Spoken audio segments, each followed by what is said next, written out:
אנחנו במלחמה.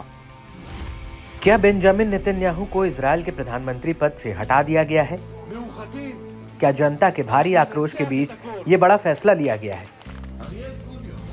क्या गाजा युद्ध में हमास का सफाया ना करने के चलते ऐसा किया गया? क्या इजरायली बंधकों की अब तक वापसी ना करा पाने के चलते ऐसा किया गया है? दरअसल ये सभी सवाल इसलिए उठ खड़े हुए हैं क्योंकि इजरायल ने रातों रात प्रधानमंत्री पद से नेतन्याहू हट गए हैं। नेतन्याहू के करीबी सहयोगी और न्याय मंत्री यारीव लेविन का कार्यवाहक प्रधानमंत्री की जिम्मेदारी सौंपी गई है। जी हां, मिडिल ईस्ट की जंग में फंसे इजरायल से एक बहुत बड़ी खबर सामने आई है।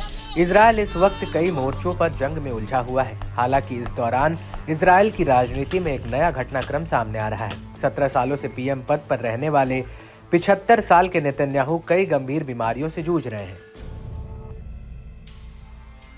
इस बीच बीते रविवार उनकी प्रोस्टेट सर्जरी हुई। डॉक्टर्स ने उनके शरीर से प्रोस्टेट को अलग कर दिया है। यरूशलेम के हदासा मेडिकल सेंटर के डॉक्टर ने बताया कि सर्जरी सफल रही है। डॉक्टरों ने यह भी कंफर्म किया कि नेतन्याहू के मामले में प्रोस्टेट कैंसर नहीं है। सर्जरी के दौरान भी पूरी सावधानी बरती गई थी।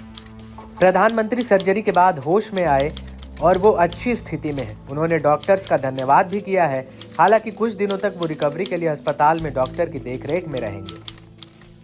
मगर नेतन्याहू को अभी कई दिनों तक अस्पताल में निगरानी में रहना होगा। नेतन्याहू को संभावित मिसाइल हमलों से सुरक्षित रखने के लिए एक अंडरग्राउंड रिकवरी यूनिट में लाया जा रहा है।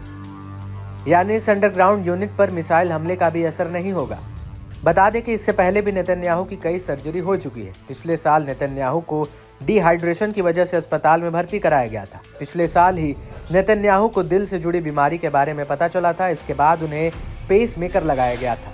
इस साल उनकी हार्निया की सर्जरी भी हुई है। बहरहाल नेतन्याहू की सर्जरी ऐसे समय में हुई है जब उनके खिलाफ भ्रष्टाचार के केस में सुनवाई चल रही है। नेतन्याहू ने इसी महीने एक केस की सुनवाई में बताया था कि हाल के वर्षों में उनके 18 घंटे से अधिक समय तक काम करने की वजह से स्वास्थ्य संबंधी परेशानियां आई हैं। बता दें कि इजरायल के इतिहास में यह पहला मौका है जब किसी प्रधानमंत्री ने आपराधिक मुकदमे में गवाही दी है। दूसरी तरफ उन्हें गाजा युद्ध और हुती विद्रोहियों की चुनौती का सामना करना पड़ रहा है। हालांकि लेबनान के हिजबुल्लाह समूह से सीज फायर डील के चलते उत्तरी इजरायल में फिलहाल शांति बनी हुई है। ऐसे में तमाम चुनौतियों और मुसीबतों के बावजूद नेतन्याहू ने अपनी एक दमदार पहचान बना रखी है। हमास और हिजबुल्लाह से युद्ध में अक्सर वो अपने सैनिकों से मिलते दिखते हैं। वे अपने सैनिकों की हौसला अफजाई में भी हमेशा आगे दिखते हैं। उनको अक्सर सेना की वर्दी में मिलिट्री साइट पर जवानों का जोश बढ़ाते हुए देखा जा सकता है। हालांकि उनके स्वास्थ्य समस्याओं के खुलासे ने इजरायल में राजनीतिक तनाव को बढ़ा दिया है।